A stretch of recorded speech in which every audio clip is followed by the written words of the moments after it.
Assalamualaikum warahmatullahi wabarakatuh. Pada kesempatan ini saya akan dibersamai oleh Ibu Livia. Assalamualaikum warahmatullahi wabarakatuh, Bu Livia.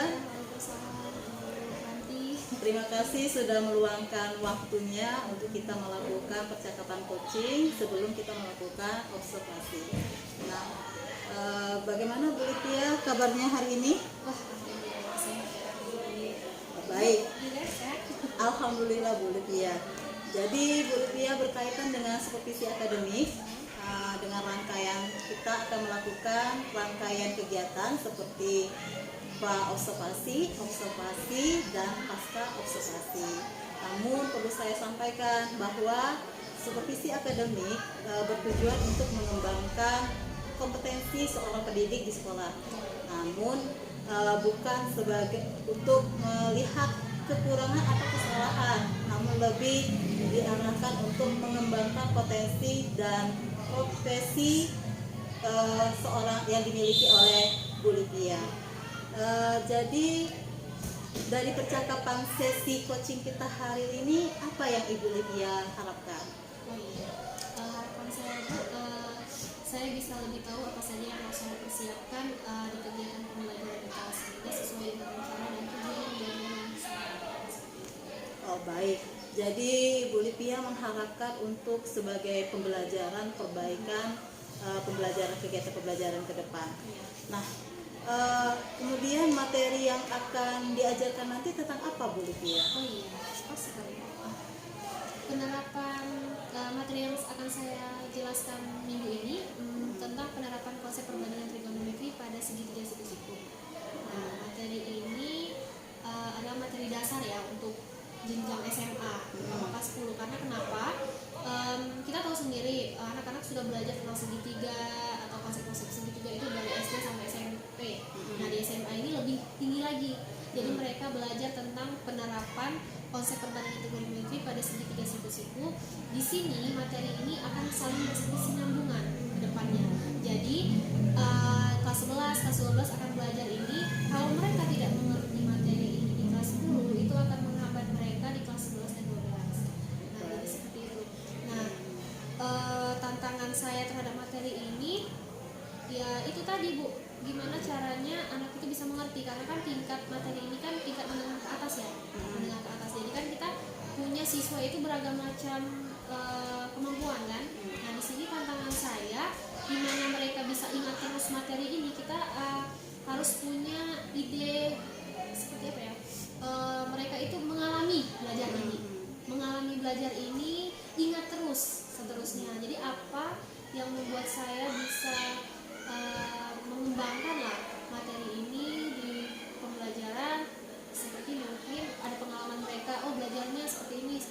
Jadi kelas 11 tuh ingat, oh ya kalau segitiga siku itu seperti itu ya, belajarnya seperti itu. Dan kearifan mereka yang paling penting harus kita bangun, karena belajar itu kan agak susah ya, berhitung seperti itu. Baik, jadi materinya tentang penerapan konsep trigonometri pada segitiga siku-siku dengan tantangannya yang karena materi dasar merupakan dasar untuk pemahaman materi-materi selanjutnya dan berkesinambungan di kelas berikutnya. Oke. Jadi dari materi tersebut tujuan pembelajarannya apa Bu Livia? Tujuan pembelajaran saya ini sesuai dengan KD dan indikator ya Bu ya. KD pengetahuan dan keterampilan itu di 3.7 menjelaskan rasio trigonometri mulai dari sinus, kosinus, tangan dan sampai ke tangan pada segitiga siku-siku. Terus di keterampilannya mereka dapat menyelesaikan masalah kontekstual yang berkaitan dengan rasio trigonometri. Jadi kan antara pengetahuan dan keterampilan itu kan bisa mereka ini ya, bedakan. Oh ini belajarnya, ini penerapannya. Oke. Baik, tujuan pembelajarannya melalui mungkin nanti menggunakan metode pembelajaran, model pembelajaran apa Bu nanti? Mungkin kayak problem based learning atau project based learning juga bisa sih. Oh ya, jadi mode pembelajarannya akan diterapkan yaitu problem based learning ya Bu. Jadi melalui model pembelajaran problem based learning, jadi murid diharapkan bisa menjelaskan rasio trigonometri. Nah, kemudian untuk di keterampilannya murid bisa menerapkan materi tersebut dalam kehidupan sehari-hari. Baik. Kemudian jadi rangkaian kegiatan kita nanti, area pengembangan yang mana yang yang diharapkan oleh Bu Livia? Oh iya, menurut saya Bu, materi saya ini kan agak sulit lah sedikit ya. Terus kita tahu kan anak itu kalau dengar pelajaran matematika, nah pasti mereka tuh mikirnya ngitung lagi, itu lagi, kan bosan ya. Iya, benar. Nah bosan. Nah, seperti ini jadi gimana lah saya seorang guru itu bisa membangun aktif mereka atau semangat mereka sehingga mereka senang belajar kepada kita. Nah saya merasa sendiri di diri saya selama ini mungkin saya itu belajarnya terlalu konvensional. Maksudnya guru siswa latihan materi menjelaskan seperti itu aja. Nah mungkin masalah saya di kelas itulah salah satunya Bu. Mereka bosan dengan dari SD sampai SMP seperti itu aja pelajarannya, kayak gitu aja modelnya. Nah mungkin di sini saya juga bisa berpikir lah seperti itu, gimana cara saya bisa siswa saya itu siap belajar dengan saya, mungkin dengan membangkitkan semangat mereka dalam belajar dengan cara mengembangkan model dan strategi pembelajaran saya, terus menggunakan media-media belajar yang kita punya saat ini ya, yang sudah luar biasa berkembangnya, yang berkaitan dengan IT kayak gitu kan. Jadi membuat mereka itu semangat belajarnya. Jadi harapan saya dengan variasi belajar yang saya kerjakan, terus model dan strategi pembelajaran yang saya kembangkan, itu harapan saya mereka aktif dan semangat belajar matematika. Wah, luar biasa. Jadi area pengembangan yang diharapkan atau yang dihendaki oleh Ibu Livia itu sendiri yaitu menggunakan berbagai variasi bahan ajar, kemudian media pembelajaran, kemudian serta metode dan model dan strategi pembelajaran yang tepat sehingga akan memudahkan siswa dalam pemahaman materi, namun mereka tetap aktif dan semangat. Ya, baik. Jadi menurut Bu Livia, apa saja yang perlu atau strategi apa saja yang perlu Ibu Livia siapkan untuk mencapai tujuan yang diharapkan Ibu Livia tadi? Ini yang paling penting ya Bu ya, terutama yang paling utama ya, untuk mewujudkan ini saya pastinya membuat rencana pembelajaran. Dalam dari rencana pembelajaran KRPP yang saya buat ini, saya pilih apa yang model pembelajaran apa yang ingin saya kerjakan atau lakukan di kelas seperti itu. Misalnya problem based learning, nah di sana saya amati prosesnya seperti apa. Terus saya kaitkan juga dengan variasi bahan ajar. Nah bahan ajar itu kan banyak ya Bu ya. Ada dari media YouTube, web PowerPoint, terus Quizzes, Canva dan sebagainya, itu banyak yang berkaitan dengan IT pada zaman saat ini kan. Nah dengan seperti itu kita kaitkanlah dengan model pembelajaran kita. Oh seperti ini. Di sana kan terlihat tuh apa yang mau kita kembangkan sampaikan ke siswa ya.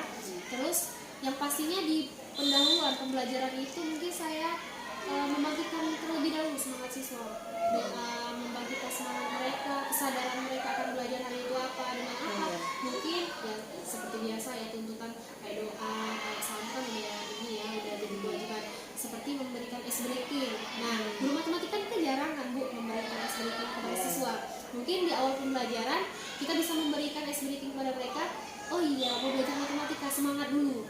Nah semangat dulu, dengan seperti itu baru kita masuk ke persepsi dan seterusnya. Nah di sana mungkin saya akan memberikan pretest terlebih dahulu kepada mereka tentang materi yang akan dipelajari. Nah dari hasil tersebut kita bisa mengelompokkan siswa jadi kelompok kecil,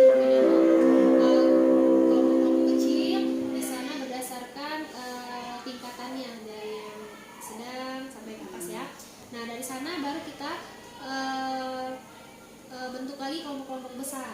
Nah di sana mereka sudah mulai beraktivitas dengan apa yang modul yang kita kasih kepada mereka, dengan memberikan ya tidak lepas dari tadi misalnya dari YouTube, PPT dan sebagainya. Dari sana belajar, dari sana mereka bisa mengerti. Nah juga kita membimbing mereka di kelompok tersebut, mengarahkan ini loh proses pembelajaran ini tepat ya. Nah dari sana dari hasil pembelajaran tadi kita bisa mungkin melaksanakan hasil diskusi dengan cara apa. Oh iya, nah ini tadi mungkin kita bisa kaitkan Bu dengan media-media tadi, entah itu mau memaparkannya dengan cara PowerPoint kah, atau cara apa ya, Canva, kan banyak ya media-medianya. Nah, nanti dijelaskan di depan kelas mungkin. Nah, di sana kan mereka oh yang menarik ya seperti itu. Oh ini loh yang hasil hari ini belajar seperti itu. Nah, dari sana kita bisa mengevaluasi hasil belajar kita hari ini apa, seperti itu, tidak lepas dari tujuan pembelajaran tadi. Nah, jadi anak-anak itu mempunyai pengalaman, oh iya saya belajar hari ini, akan ingat terus seperti itu. Iya. Nah, ya. Mungkin itu terus apa lagi ya, mungkin dari hasil pembelajaran itu yang paling penting yaitu antara saya dengan siswa bisa merefleksikan hasil belajar hari ini sesuai dengan tujuan pembelajaran kita. Oke, baik. Jadi dari rangkaian strategi yang disampaikan Ibu Lupia yang luar biasa, itu saya sudah tergambar tuh Bu, sudah sangat luar biasa dari awal perencanaan, kemudian pelaksanaan dari sudah diterapkan itu pembelajaran sosial emosional anak biar anak lebih bersemangat belajar, kemudian lebih meningkatkan tingkat kesadaran untuk belajar agar lebih fokus dalam belajar juga, kemudian ada variasi bahan aja, variasi proses, yaitu membuat anak ke dalam bentuk kelompok-kelompok dengan jenjang atau level yang berbeda, dan terakhir adalah mengevaluasi serta mengaplikasikan bahan media belajar untuk di penerapan di tujuan pembelajaran, di keterampilannya. Sangat luar biasa. Jadi kemungkinan untuk di kegiatan ini siapa saja yang akan Ibu Lupia libatkan agar tercapai? Tentunya saya akan melibatkan rekan kerja yang sefrekuensi dengan saya, maksudnya satu mapel seperti itu. Nah, dengan keahlian dan kemampuan yang saya punya, maksudnya kita punya sama-sama, kita bisa mendukung pembelajaran itu dengan media-media IT kan, ya salah satunya tadi yang sudah saya jelaskan, sehingga proses pembelajaran kita di kelas itu tidak monoton seperti yang saya rasakan selama ini ya. Saya merasa sendiri kalau saya itu mengajarnya terlalu monoton, mungkin terlalu konvensional tadi, itu yang membuat anak tuh bosan. Jadi misalnya saya akan mengajak teman saya Donisa seperti ya. Donisa itu kan anak kita juga ya Bu. Nah, terus sekaligus saya juga merefleksikan kegiatan pelajaran yang saya lakukan di kelas.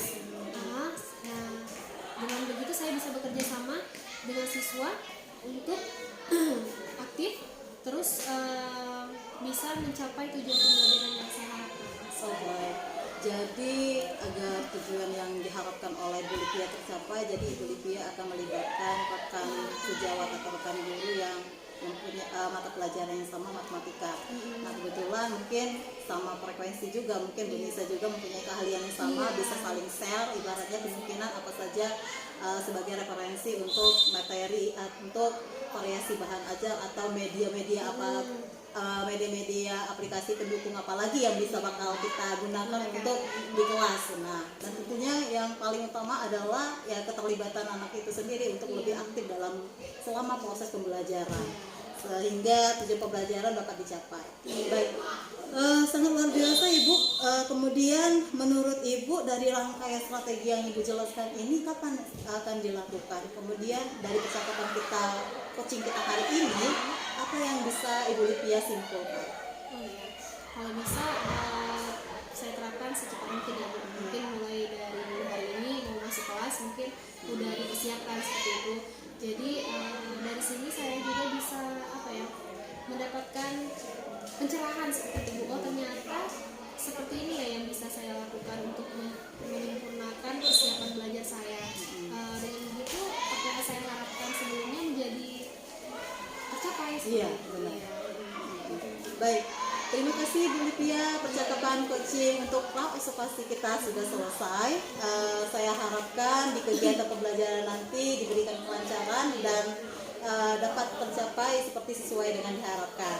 Kemudian kita lanjut nanti kita observasi di kelas ya Bu Lupia. Apakah Ibu Lupia siap? Oh siap Bu. Oke. Ini nanti kita ke kelas sama-sama bisa lihat gimana proses pembelajarannya. Baik. Demikian percakapan coaching pra-observasi dilakukan hari ini. Terima kasih. Assalamualaikum warahmatullahi wabarakatuh. Alhamdulillah.